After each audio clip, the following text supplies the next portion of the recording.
अस्सलाम वालेकुम everyone, welcome back to my YouTube channel. कैसे हैं आप? उम्मीद है आप खैरियत से होंगे। आज मैं आप लोगों के लिए चिकन पकोड़ा की रेसिपी लेके आई हूँ।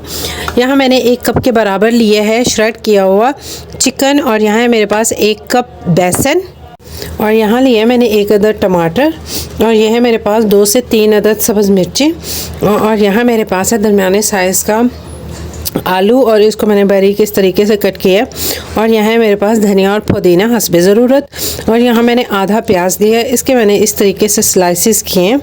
और यहाँ है मेरे पास 2 चम्मच के बराबर दही, और जो मैं मिसाले इसके अंदर इंक्लूड करूँगी वो मैं आप लोगों को साथ साथ बताती जाऊँगी। अब हमने लेना है एक बाउल, और उसमें मैं ये सारा अज्जा मिक्स करूँगी इसके अंदर,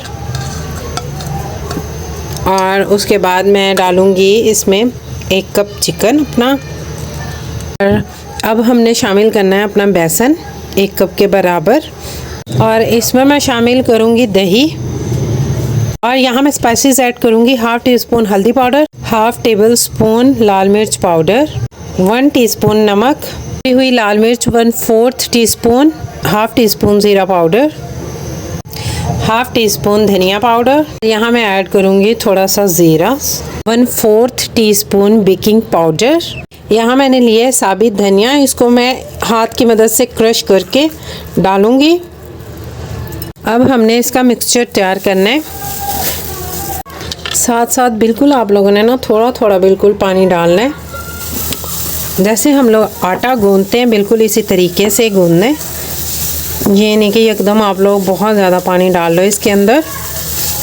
ये देखें, थोड़ा सा यहाँ पे मैं डालूँगी कुकिंग ऑयल, बिल्कुल थोड़ा सा 1 टेबलस्पून के बराबर, और हमने मिक्स करना है। कुकिंग ऑयल डालना हमने इसीलिए है ताकि जो हमारे पकोड़े हैं ना वो अंदर से बिल्कुल नरम बने। और यहाँ देखें हमारा फाइन सा जो पेस्ट है ना वो बिल्कुल रेडी है। ये देखें, बहुत ज़्यादा हमने पतला भी नहीं करना और गाढ़ा भी नहीं करना हमने। हाँ, मैंने कुकिंग ऑयल जो है वो रख दी है गर्म होने के लिए, और अब हमने इस तरीके से चम्मच की मदद से उठाना है और 1 बाय 1 करके डालते जाना है। फ्लेम जो है हमने नॉर्मल रखना है।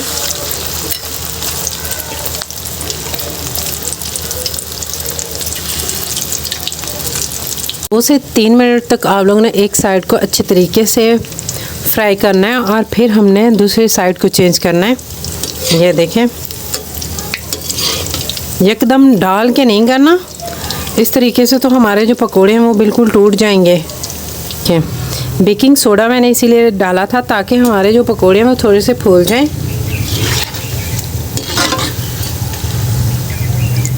अब मैं इनको उतार लूँगी। फाइनली जो हमारे पकोड़े हैं चिकन पकोड़ा वो बनके बिल्कुल रेडी है, और इसके आप लोग लुक चेक करें। मैं आप लोगों को अंदर से तोड़ के भी चेक करवा देती हूँ। ये देखें रेशे हमारे। आप लोग मेरी ये रेसिपी घर में लाजमी ट्राई कीजिएगा। आप लोग